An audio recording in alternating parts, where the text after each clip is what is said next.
그런즉 형제들아 어찌할까? 너희가 모일 때 각각 찬송시도 있으며 가르치는 말씀도 있으며 계시도 있으며 방언도 있으며 통역함도 있나니 모든 것을 덕을 세우기 위하여 하라.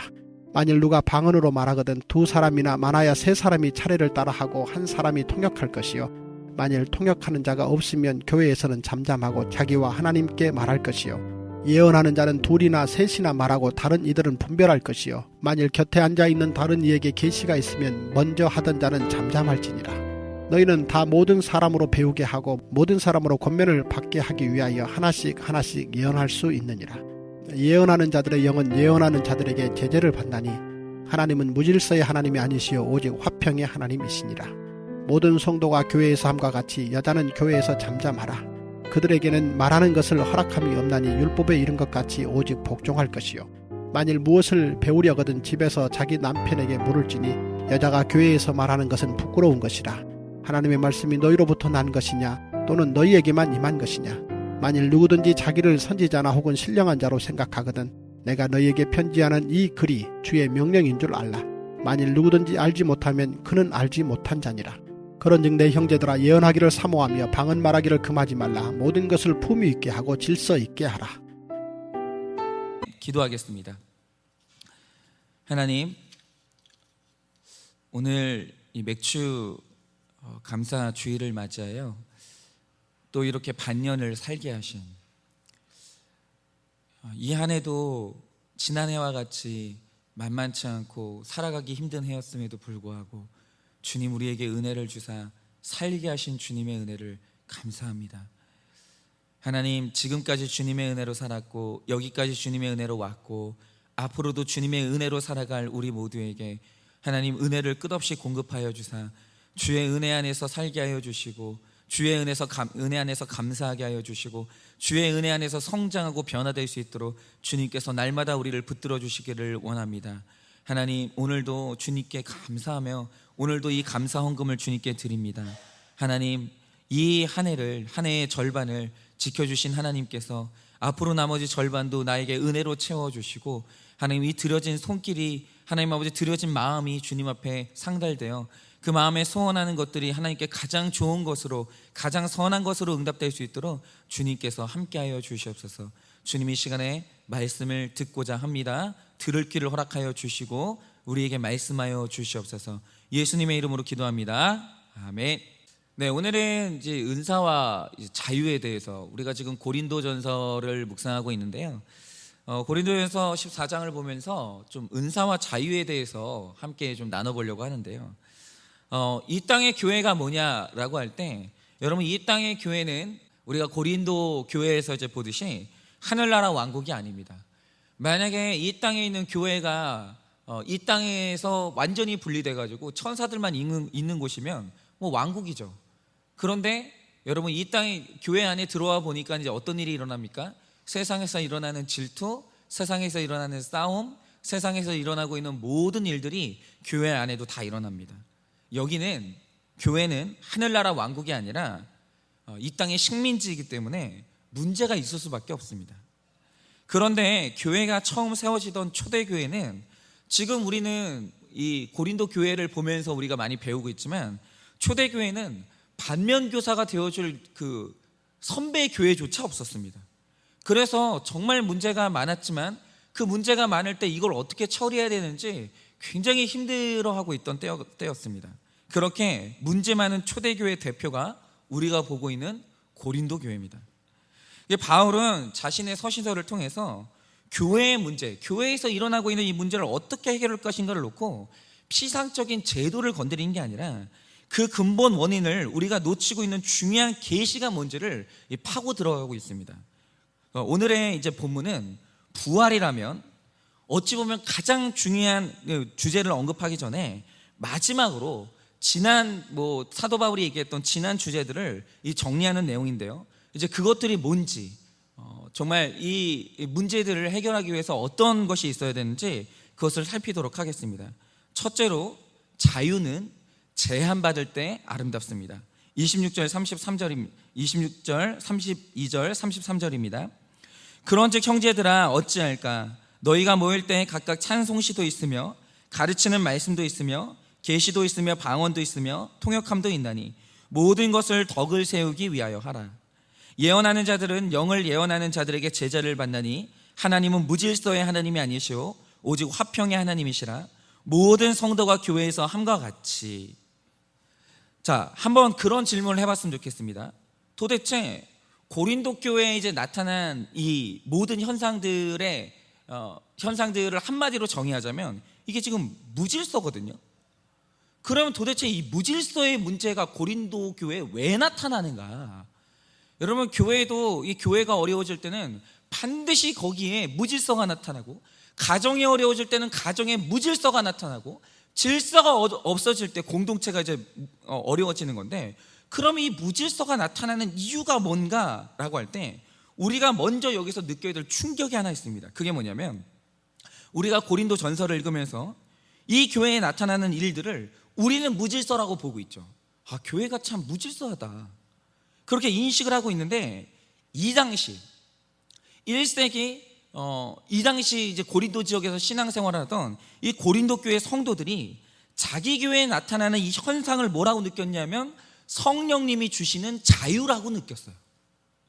여러분, 바로 이겁니다. 바울은 고린도 교회에 나타나는 문제의 원인을 자유가 뭔지를 잘못 정의한 데서 비롯했다라고 그렇게 보는 거예요. 그럼 그 증거가 뭐냐? 여러분, 신구약을 통틀어서 자유라는 단어가 가장 많이 언급되는 성경이 갈라디아서와 고린도서예요. 특별히 고린도서를 보면 자유라는 단어의 뜻을 바로잡으려는 바울의 노력이 보입니다. 그러면 고린도 교회 성도들이 가지고 있는 자유에 대한 개념이 뭐였는가? 여러분, 간단합니다. 이렇게 생각하시면 되죠. 이 당시에 고린도 교회에 하나님이, 성령님이 주시는 은사가 나타나고 있었거든요. 근데 만약에 내 마음 가운데 성령의 은사를 사용하고 싶은 충동이 일어난다, 그러면 언제든지 그것을 해도 되는 권리, 그것을 자유라고 생각을 했는데, 이게 이제 잘못된 이제 기독교 교리와 결합을 하면서 어디까지 발전을 했냐면, 예수님이 우리를 모든 죄에서 해방시켰기 때문에 내가 예수님을 믿기만 하면 어떤 죄를 지어도 그 죄의 결과에서 자유롭다. 어차피 예수님은 우리를 구원하실 거기 때문에 죄를 지어도 두려워하지 않아도 된다라는 오늘날로 구원파와 같은 결론에 이르게 된 겁니다. 그러니 은사의 문제에 있어서는 이제 걷잡을 수 없는 현상들이 일어나는 거예요. 예를 들어서 예배가 지금 드려지고 있어요. 우리가 다 말씀 듣고 있죠. 근데 고린도 교회에 실제로 이런 일이 일어났습니다. 예배 시간에 갑자기 어떤 사람이 방언하고 싶다, 마음에 충동이 와요. 근데 그거를 성령님이 주셨다라고 인식을 하는 거예요. 그럼 어떻게 됐냐면, 갑자기 제가 말씀을 전하고 있는데 어떤 사람이 일어나가지고 큰 소리로 방언을 하기 시작하는 거예요. 또 어떤 사람은 신령한 노래라고 하면서 갑자기 이쪽에서 말씀이 선포되고 있는데 흥얼흥얼 노래하고 있는 거예요. 또 그 와중에 어떤 사람이 예언의 말씀 전하고 있는 사람은 또 이제 큰 소리로 말씀을 전하고, 이런 식으로 교회 안에 아수라장이 펼쳐졌어요. 그러니까 이런 거죠. 성령님이 내 마음에 충동을 주었다, 나는 감동을 받았다 라고 하면 아무도 그것을 절제할 생각을 안 하고 누구도 제재를 안 하는 거예요.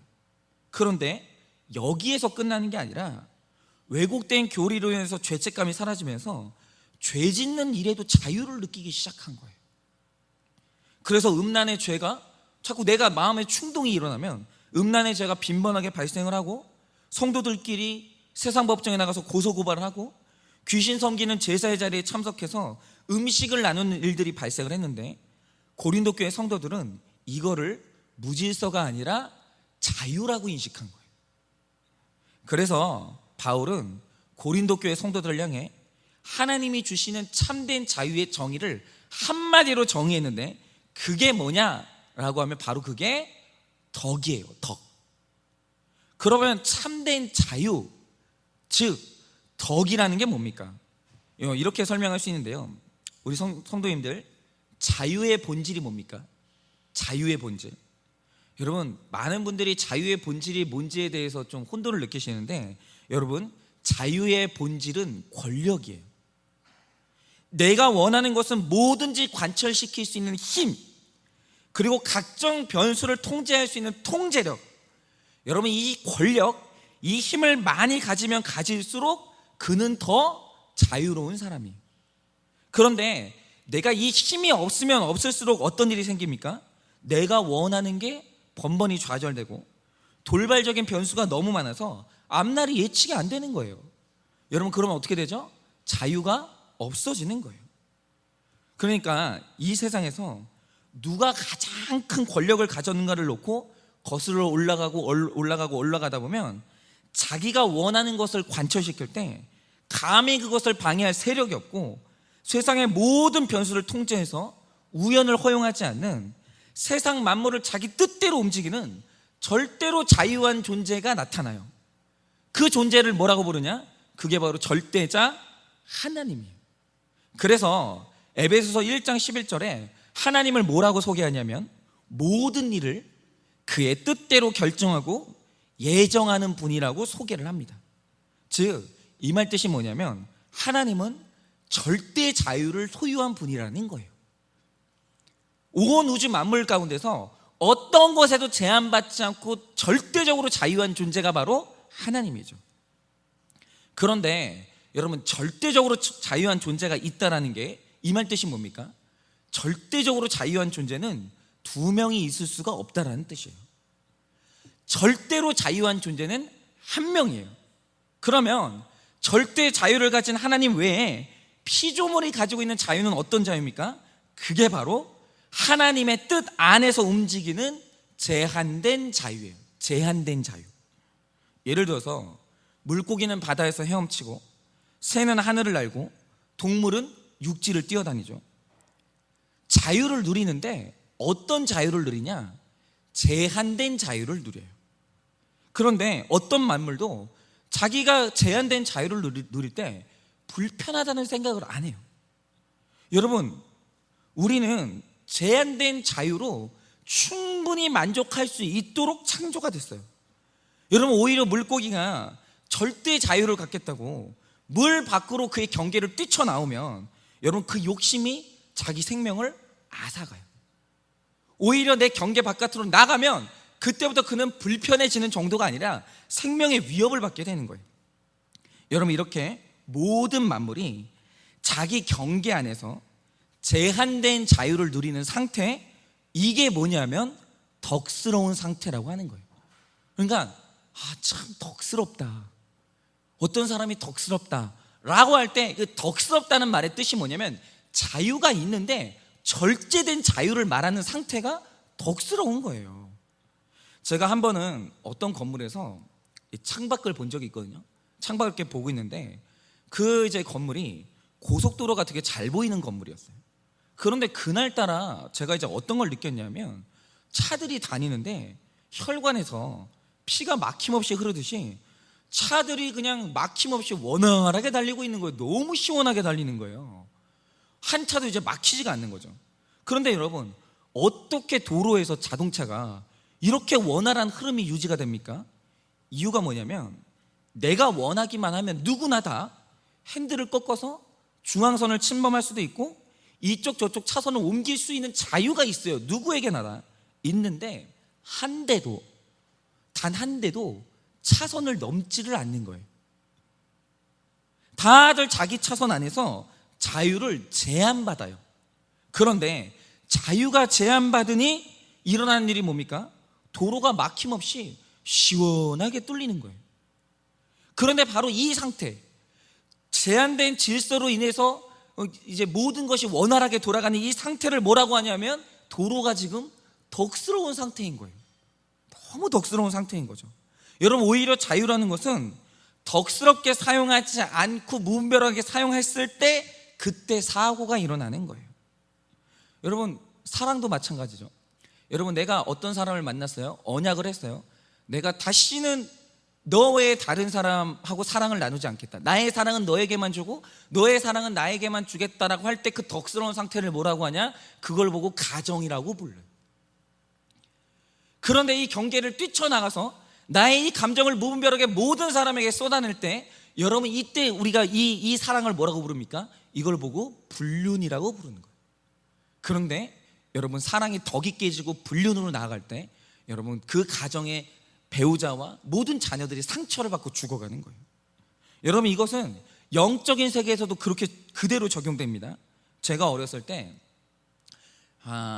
제가 이제 초등학교 때가 기도원 운동의 전성기였던 것 같아요. 그때는 뭐 기도원을 안 가는 분이 없었어요. 굉장히 기도원 이제 운동이 뜨거웠던 때가 있었는데, 그때 제가 기도원을 가면 자주 봤던 광경이 뭐냐면 자신이 성령에 사로잡혔다는 거예요. 그런 분들이 있었어요. 근데 성령에 사로잡히면 나타나는 현상이 뭐냐면 제어가 안 된다는 거예요. 그러면서 옆 사람이 예배를 드리고 있는데 상관없이 몸을 떨면서 막 혼자서 막 이렇게 방언을 하는 거예요. 그런데 그 당시에는 저게 성령 충만이구나, 저렇게 사로잡히고 내 마음대로 안 되는 게 성령 충만이구나 라고 생각을 했어요. 그런데 오늘 사도 바울이 말하는 진짜 성령 충만이 뭡니까? 방언에 이 충동이 있을 때 방언을 하는 것도 좋은 영성이지만 진정 최고의 영성은 뭐냐면 구원을 위해서, 옆 사람을 위해서, 덕을 위해서 방언을 절제할 수 있는 능력, 할 수 있지만 안 할 수도 있는 능력, 언제든 내 자유를 제어받을 수 있는 사람이, 그게 바로 덕스러운 사람이에요. 여러분 잘 들으세요. 은사나 능력이 있는 거는 좋은 거예요. 여러분 그건 대단한 겁니다. 그런데 은사와 능력 위에 있는 사람이 있어요. 그게 누군지 아십니까? 덕스러운 사람이에요. 여러분 절대로 능력 있는 사람, 은사 있는 사람은 덕스러운 사람 위로 올라가지 못해요. 언제나 교회의 지도자는 은사 있는 사람이 하는 게 아니고 덕스러운 사람이 하는 거예요. 제가 예전에 그 예전교회에서 목회자분들을 모시고 이제 교회 이제 성장에 대해서 세미나를 할 때 제가 이제 그 스텝으로 참여해서 이제 진행을 했던 적이 있는데, 이제 세미나가 쭉 했어요. 세미나 이제 내용이 여러 가지 내용들이, 이 교회가 이제 어떻게 가야 될 것인지, 어떻게 이제 교회가 성장을 했는지, 그런 이제 세미나를 쭉 하고 이제 목사님들한테 마지막 날 어떤 세미나 내용이 가장 은혜가 있으셨는지 여쭙는 설문 조사를 했어요. 그런데 신기한 건 많은 분들이 세미나를 진행했던 교회 부목사님들이 했던 이제 그 7위 간증의 은혜를 받았다는 거예요. 그런데 여기서 제가 설명을 드려야 될 게, 이 7위가 뭐냐라고 하면, 여러분 교회의 생명은 거룩이기 때문에 성경을 보면 교회 안에 있어야 되는 게 뭐냐면, 성도가 죄를 지을 거 아니에요. 성도도 죄 짓거든요. 그러면 죄 지은 성도를 쉬쉬하면서 모른 척하는 게 아니고, 죄 지은 성도가 진정으로 회개하고 돌이킬 수 있도록, 그 거룩이 회복될 수 있도록 교회 자체 내에서 징벌을 내리는 제도가 7위 제도예요. 그게 이제 초대교회에 있었고 상당히 오랜 기간 동안 있었거든요. 근데 교회가 인본주의적이 되다 보니까 어느 날부터 이제 교회 안에 7위가 사라졌어요. 그런데 제가 이제 지난번에 사역했던 교회는 목회자들이 덕스럽지 않은 행동을 했다, 경계를 넘어갔다, 그럴 때 7위를 합니다. 근데 7위를 하면 어떤 식으로 7위를 하면, 일정 기간 그 사역자의 사례비를 이제 동결한다든지, 아니면 몇 개월간 설교권을 박탈해요. 이런 식으로 이제 모든 성도가 알 수 있도록, 이 사람이 이제 어떤 경계를 넘어가서 7위를 받습니다 알 수 있도록 목회자들을 7위해요. 그런데 세미나 그 기간에 이 7위를 받았던 목사님들이 나와서 자기가 어떤 죄 때문에 7위를 받았고, 그 7위를 받으면서 뭘 느꼈고, 어떤 걸 내가 회개했는지 간증하는 시간이 있었어요. 그런데 많은 이 목회자들이, 세미나에 참석한 목회자분들이 그 7위 간증의 은혜를 받으시는 거예요. 그러면 이게 왜 이렇게 은혜가 됐을까라고 생각을 해봤는데, 7위 간증의 내용이 이런 거였어요. 내게 이제 자유가 있죠. 내게 자유가 있는데 그 자유를 행사하다가 어느 날 내가 경계를 넘었다는 거예요.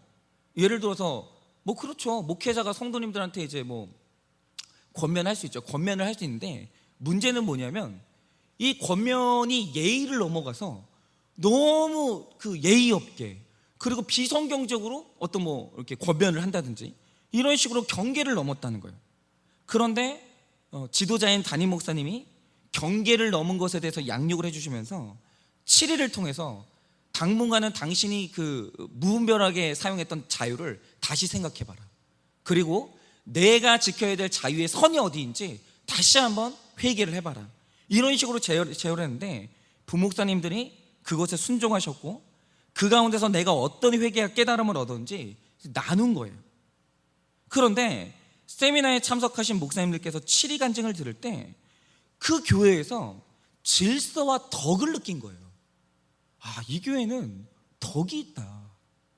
그러니까 자기가 죄를 지었을 때 그 죄를 인정할 줄도 알고, 그 다음에 용기 있게 그 죄를 치리할 줄도 알고, 근데 치리를 받으면서 아무도 기분 나빠하지 않고 자신이 넘어갔던 경계로 돌아올 줄 알고, 그 모습에서 많은 사람들이 뭘 느꼈냐? 아, 이게 바로 교회의 덕이구나. 이걸 느낀 거예요. 여러분, 교회에서 치리의 역할이 뭔지 아십니까? 치리는 징벌이 아니에요. 여러분, 치리는요, 자유를 거룩하게 누릴 수 있게 해주는 경계를 그어주는 게 치리예요. 저는 그때 이제 세미나에 오셨던 분들이 더 높은 질서 안에서 제한된 자유를 누리는 교회의 덕스러움에 다 은혜를 받았다라고 생각을 합니다.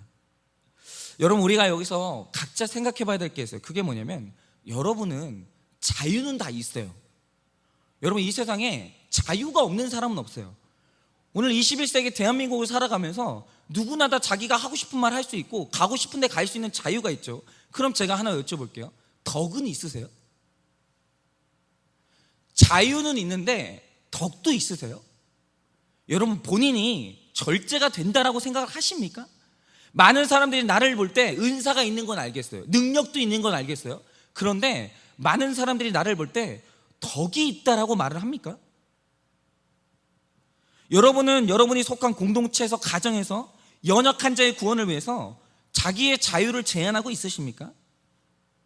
말씀과 공동체의 경계 안에서 자유를 느끼고 있냐라는 거죠. 만약에 하고 싶은 말 다 하고, 가고 싶을 때 가고 싶으면 다 가고, 사고 싶을 때 사고 싶으면 다 사고, 하고 싶은 행동은 내가 다 할 수 있는 것이 자유라고 생각하는 분이 있다면 지금 그분 안에, 고린도 교회 안에 무질서가 있는 거예요. 그리고 그분은 지금 덕이 무너진 거예요. 그리고 그 덕이 무너진 곳에서는 반드시 문제가 일어나게 되어 있어요. 왜 우리 가정에 문제가 일어나지? 왜 우리 교회에 문제가 일어나지? 라고 했을 때 점검해 봐야 되는 게 뭐냐? 나한테 덕이 없어진 거예요. 뭔가가. 여러분, 오늘 하루 질서의 하나님이 주시는 제한된 자유를 누리면서 덕을 세우시는 여러분들의 하루 되시기를 예수님의 이름으로 축원을 드립니다. 둘째로, 내게 주신 은사를 감사하고 그 은사를 받아들여야 합니다. 34절 35절입니다. 여자는 교회에서 잠잠하라. 그들에게 말하는 것을 허락함이 없나니 율법에 이른 것 같이 오직 복종할 것이요, 만일 무엇을 배우려거든 집에서 자기 남편에게 물을 지니 여자가 교회에서 말하는 것은 부끄러운 것이라. 자, 오늘 본문 같은 구절들이 요즘 우리 페미니즘을 추구하시는 분들이 이런 구절을 읽으면, 그렇죠, 기독교가 굉장히 이제 비판을 받겠죠. 굉장히 이제 오해를 받는 구절 중에 하나인데, 언뜻 보시면 사도 바울이 교회 안에서 여성의 역할을 인정하지 않고 마치 여성을 비하하는 것처럼 그렇게 느껴질 수 있어요. 그런데 과연 이 구절의 뜻이 그런 뜻인가? 여러분, 우리가 성경의 한 구절을 이해하기 위해서는 바울이 일관되게 견지하는 전체 입장을 볼 필요가 있어요. 자, 대표적으로 고린도전서 11장을 보면 바울이 남자와 여자의 역할에 대해서 말하면서 3절에 이렇게 말합니다. 각 남자의 머리는 그리스도요, 여자의 머리는 남자요, 그리스도의 머리는 하나님이시라. 이 말을 하고 각자의 역할을 말합니다. 그런데 여기에서 머리라는 말을 쓸 때 누구는 누구의 머리요, 누구는 누구의 머리요 라고 머리라는 말을 쓸 때 이 머리라는 말의 뜻이 뭐냐면 여자의 주권자가 남자다라는 뜻이 아니고, 여기에서 머리는 주권이 아니라 근원이라는 말로 쓰인 거예요. 즉, 남자와 여자가 각자가 자기 근원에서 자기 역할을 찾으라는 거예요. 이 말 뜻을 다시 풀어서 말씀드리면, 이 말 뜻이 뭐냐면 남자는 남자다우면 되는 거고 여자는 여자다우면 돼요. 누구든지 하나님이 각자 주신 나의 모습이 있거든요. 그런데 여기서 우리가 첫째로 해야 되는 일이 뭐냐면, 하나님이 나에게 주신 나 자신을 선물로 인정하고 하나님 앞에 내 모습 그대로 가는 것이 우리의 첫 번째 신앙의 고백이에요. 내가 여자라면 여자인 것을 인정하세요. 여자인 것을 고백하세요. 그리고 여자로 태어난 것을 감사하세요. 그러면 돼요. 남자면 내가 남자인 것을 인정하고 남자인 것을 감당하고 남자의 역할을 감당하면 돼요. 그게 바로 순종입니다. 그런데 문제는 하나님이 내게 주신 최고의 은사가 나 자신이 하나님이 나에게 주신 최고의 은사라는 것을 인정하지 못하면 그때부터 은사를 구하는 목적이 변질이 돼요. 그러니까 어떤 분들이요, 여러분, 최고의 은사의 발현은 뭐냐면 내가 나다워지는 거예요. 내가 나다워지고 내가 나를 온전히 발휘할 수 있을 때 그때 바로 하나님의 뜻이 실현이 되는 거거든요. 그런데 어떤 분들은 은사를 구할 때 자꾸 자기 열등감을 해결하는 방편으로 은사를 구해요. 그리고 자기의 부족한 부분을 채우고자 사적인 도구로 은사를 구하는 거예요. 그러니까 나 자신을 내 모습이 있는 그대로를 하나님이 주신 최고의 은사로 받아들이지 못하는 게 얼마나 문제가 되는지 제가 깨달은 적이 있는데, 제가 지난 교회에서 사역을 할 때 목사님들이 순서를 정해서 뭐 하냐면 교회에 걸려오는 전화를 받는 거예요. 근데 이상해요. 저는 교회는요 밤 12시에도 전화가 와요. 뭐 급한 분들이 교회에 전화를 하니까. 그러니까 순번을 정해놓고 그날 교회에 전화 받을 사람을 정하는데, 그래서 저도 순번이 있으니까 가끔 교회에 걸려오는 전화를 받을 때가 있었거든요. 근데 하루는 어떤 남자 형제한테 전화가 온 거예요. 청년인데. 그런데 상담 내용이 뭐냐, 본인이 남자인데 여자가 되고 싶다는 거예요. 저는 여자가 되고 싶다는 거죠. 그리고 이성이 아니라 동성한테 더 끌린다는 거예요. 근데 이게 지금 답을 얻지 못하고 해결이 안 되니까 너무 고민이 된다고 전화를 한 거예요. 근데 이분이 청년부 사역자한테 도움을 받기 원해서 제가 직접 상담은 안 하고 담당하시는 청년부 목사님과 연결해 드리고 전화를 끊었어요. 그런데 갑자기 전화를 끊고 나니까 걱정이 되는 거예요. 왜냐하면 나는 남자로 태어나서 저는 한 번도 여자가 되고 싶은 적은 없었거든요. 그러니까 그럴 수 있어요. 그래도 되는 건 아닌데 그럴 수 있죠. 어떤 삶에 어떤 문제가 뭐 어떤 좀 상처받는 경험을 하게 되면 그 왜곡될 수 있거든요. 근데 저는 한 번도 여자가 되고 싶은 적이 없었고 동성에게 끌린 적도 없었거든요. 그런데 앞으로 내가 목회자로 살면서 이런 상담 요청이 올 텐데 그럼 내가 무슨 권면을 해줘야 되나, 뭐라고 처방을 해줘야 되나, 이게 너무 걱정이 되는 거예요. 그러니까 제 생각에는 어떤 생각이 드냐면 이런 문제로 고통받는 분들과 제가 공통점이 전혀 없는 것 같은 거예요. 내가 동성애자들을 보면서 그 모습에서 내가 봐야 될 죄가 있나? 그걸 모르겠는 거예요. 그런데 하나님께서 그 생각이 틀렸다는 걸 알려주시고 회개하는 시간을 저에게 주셨는데, 그게 뭐냐면 그 사건이 있고 얼마 후에 한 목사님이 교회에서 설교를 하시는데 그날 말씀 내용이 뭐였었냐면 우리의 있는 모습 그대로가 우리를 부르신 그 자리라고 하면서 이런 말씀을 하셨어요. 우리는 특별한 존재가 아니고 독특한 존재라고. 여러분, 특별한 존재로 생각하는 건 교만이에요. 근데 독특한 존재라고 생각하는 건 개성이에요. 우리는 특별한 존재가 아니라 독특한 존재고, 내 모습이 하나님이 만드신 걸작이라는 걸 믿게 되면 불러주신 내 모습 그대로 살면서 긴장하지 않고 편안하게 살 수 있는데, 그걸 믿지 못하니까 자기가 자꾸 나 아닌 다른 사람으로 살면서 너무 힘들게 살았다고 하는 간증을 하면서 설교를 해주신 거예요. 그런데 제가 되게 깜짝 놀란 게 뭐냐면 그 말씀을 듣고 제가 기도를 하는데 눈물이 나는 거예요. 그러니까 성령님께서 뭔가 깨닫게 하신 거죠. 왜냐하면 지난날의 제 인생을 돌아보면 저도 제 자신이 너무 싫어서 정말 힘들게 살았거든요. 지금도 그런 부분이 남아있지만 지금은 많이 좋아졌습니다. 지금은 많이 좋아졌는데 예전에는 제가 이 세상에서 제일 싫어하는 사람, 제일 부끄러워하는 사람, 제일 감추고 싶은 사람이 누구였었냐면 저였어요. 왜냐하면 어릴 때 저는 가정에서 편애를 겪으면서 한번 그런 생각을 해봤어요.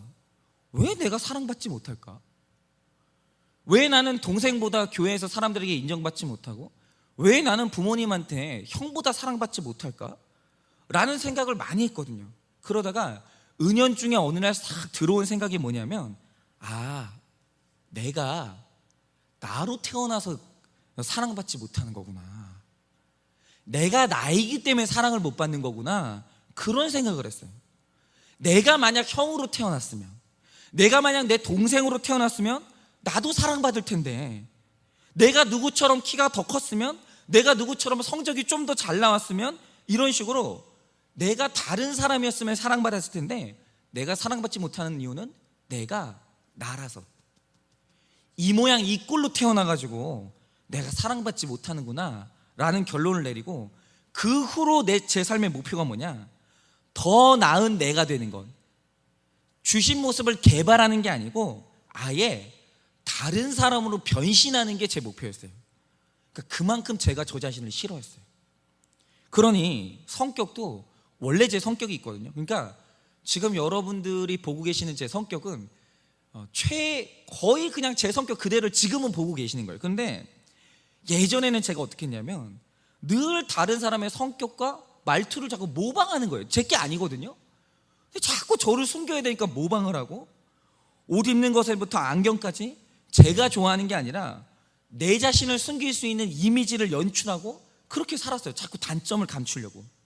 그러니까 나타나는 현상이 뭐냐, 내 원래 모습을 들킬까 봐 늘 방어적이 되는 거예요. 자꾸 숨겨야 되는 거예요. 그리고 내가 자꾸 내 모습을 들키게 되면 가슴 두근두근두근 하면서, 들켰다, 나 어떡해, 그러면서 너무 두려운 거예요. 그리고 다른 사람의 모습, 다른 사람의 말투, 다른 사람의 외모로 살려고 하니까 삶이 너무 어색해지고 불편해지는 거예요. 자연스럽지가 않은 거예요. 그리고 그렇게 살게 될 때 나타나는 최고의 문제가 뭐냐면, 하나님이 각 사람에게 주신 최고의 은사는 나 자신이거든요. 그런데 제가 늘 다른 사람 모습 흉내내고 사니까 도대체 내 은사가 뭔지를 모르겠는 거예요. 그래서 제가 얼토당토않게 한 번은 음악하는 사람이 너무 멋있어 보이는 거예요. 저거 하면 저도 사랑받고 인정받을 것 같은 거예요. 그래서 제가 어울리지도 않는 드럼을 14년이나 쳤어요. 드럼을. 근데 결국에는 뭐 아무것도 이루진 못했습니다. 그렇게 저는 늘 거짓말하고 가면 쓰는 인생을 살았어요. 그런데 어느 날, 이제 그날 제가 설교를 듣고, 하나님이 주신 제 모습을 부정했던 저나, 하나님이 주신 자기의 정체성을 부정하는 동성애자들이나, 우리가 똑같은 죄인이구나, 자기 자신을 혐오하는, 남자로서 자기 자신을 혐오하고 여성으로서 자기 자신을 혐오하는 그분들이나, 하나님이 주신 내 모습을 혐오하는 나나 똑같은 죄인이구나, 그 모습에서 봐야 될 내 죄가 있구나, 그게 그날 깨달아졌어요. 그래서 이제 그런 분들 만나면 저도 제가 제 자신을 얼마나 싫어하고 내가 다른 존재가 되려고 했는지, 당신이나 나나 똑같은 죄인이라고, 이제 남자로서 당신을 사랑하고 여성으로서 하나님이 주신 자기 정체성을 사랑하라고 제가 이제는 이제 처방하고 나눌 수 있을 것 같아요. 여러분, 바로 이겁니다. 악한 영이 역사하는 곳에서 일어나는 일이 뭡니까? 나로 하여금 나 자신이 되지 못하게 만드는 게 악한 영의 역사예요. 내가 나를 싫어한다, 그거 성령이 하시는 일 아니에요. 반드시 그 악령이 하는 일이에요. 여러분, 하나님이 죄 지은 아담을 불렀을 때, 아담이 죄를 짓고 하나님께 나아갈 때 어떤 모습으로 나갔습니까? 나뭇잎으로라도 자기를 가리고 나가야 되는 거예요. 내가 너무 수치스럽고, 내가 너무 부끄럽고, 내가 너무 싫은 거예요. 여러분, 바로 이겁니다. 사탄은 우리로 하여금 가면을 쓰게 만들고 스스로를 부정하라고 하면서 거짓된 모습으로, 가면을 쓴 모습으로 사람 앞에 나가고 하나님 앞에 나가라고 그렇게 우리에게 말을 해요. 네가 네 모습 그대로 나가면 사랑받을 수 없다고. 지금 네 모습은 하나님이 주신 선물이 아니라 저주야. 그런 식으로 거짓말을 하는 겁니다. 그런데 성령에 충만할 때, 하나님이 내 모습 그대로를 너무너무 사랑하신다는 걸 여러분 우리가 경험하게 될 때, 그때 우리가 체험하는 게 뭡니까? 내 모습 그대로가 부끄럽지 않아. 내가 나 자신으로 사는 게 전혀 부끄럽지 않은 여러분 그 자신감을 경험하게 된다라는 거예요. 여러분 그러면 나오는 게 뭡니까? 원래 내 모습, 죄인인 내가 회개가 되고 인정이 되고 회개가 되는 거예요.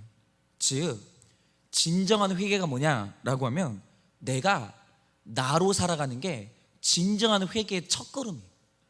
내가 나를 좋은 것이든 나쁜 것이든 인정하고 드러내는 게 그게 바로 회개의 첫걸음이에요. 그리고 회개를 하면 그런 나를 있는 그대로 잘했다고 하시면서 안아주시는 하나님의 조건 없는 용서와 사랑을 경험하게 되고 비로소 내가 나로 살면서 숨쉬게 되는 거예요. 너무 편안하고 자연스럽게 되는 거예요.